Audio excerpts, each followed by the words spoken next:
Bismillahirrahmanirrahim. Alhamdulillahirabbil alamin. Wassalatu wassalamu ala sayyidil anbiya'i wal mursalin wa ala alihi thayyibin tahirin wa ashabihil muntajabin. Assalamu alayka ayuhan nabiyyu wa rahmatullahi wa barakatuh. Assalamu ala al-a'immatit thayyibin tahirin. Assalamu alayna wa ala ibadillahis salihin. Assalamualaikum warahmatullahi wabarakatuh.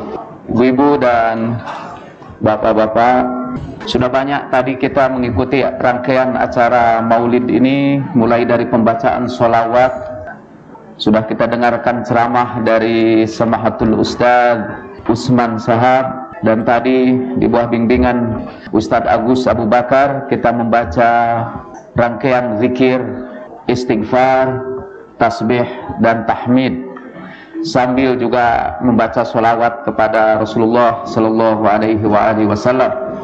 Saya tidak ingin berbicara panjang lagi dan mengambil waktu dan kesabaran ibu-ibu dan bapak-bapak.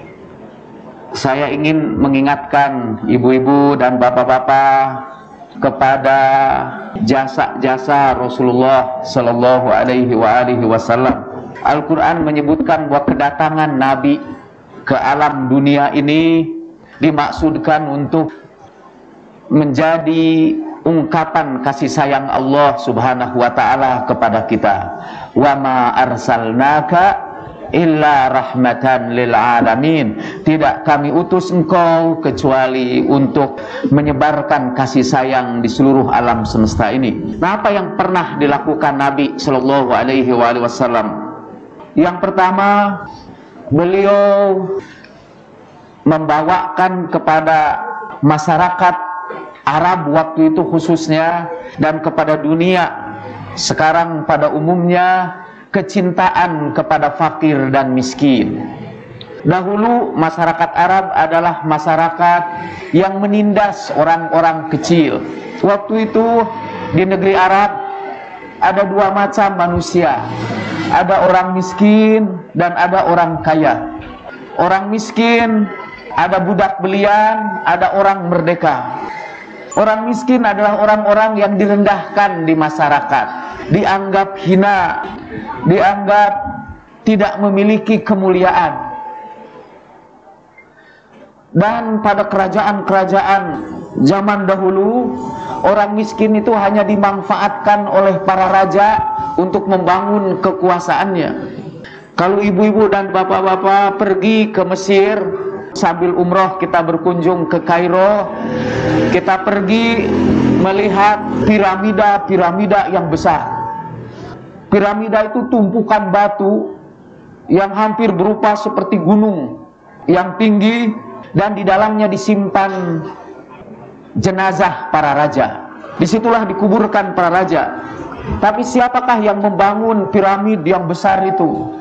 Yang bangunnya adalah orang-orang kecil, orang-orang miskin. Mereka tarik batu-batu besar itu dibawa untuk membangun piramida yang dahsyat itu.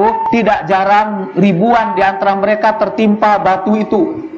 Kemudian jenazahnya dikuburkan di situ, di dekat piramida itu. Karena menurut kepercayaan orang Mesir waktu itu, rakyat kecil yang sekarang berkhidmat kepada raja itu nanti di hari akhirat pun akan berkhidmat juga kepada raja itu. Karena itu dikuburkanlah dia di dekat piramid itu. Kalau kita pergi ke sebelah utara kita, ke negeri Cina, katanya menurut cerita leluhur kita itu dari Cina.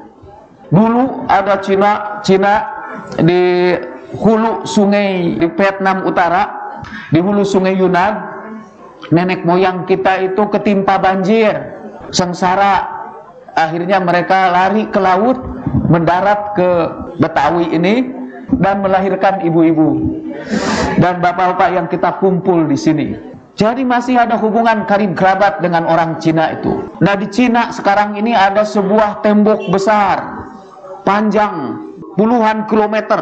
Kalau kita naik ke pesawat, naik ke ruang angkasa, kita lihat dari satelit di atas, melihat ke dunia ini, tidak kelihatan apapun di dunia ini. Yang kelihatan adalah tembok besar Berlin itu.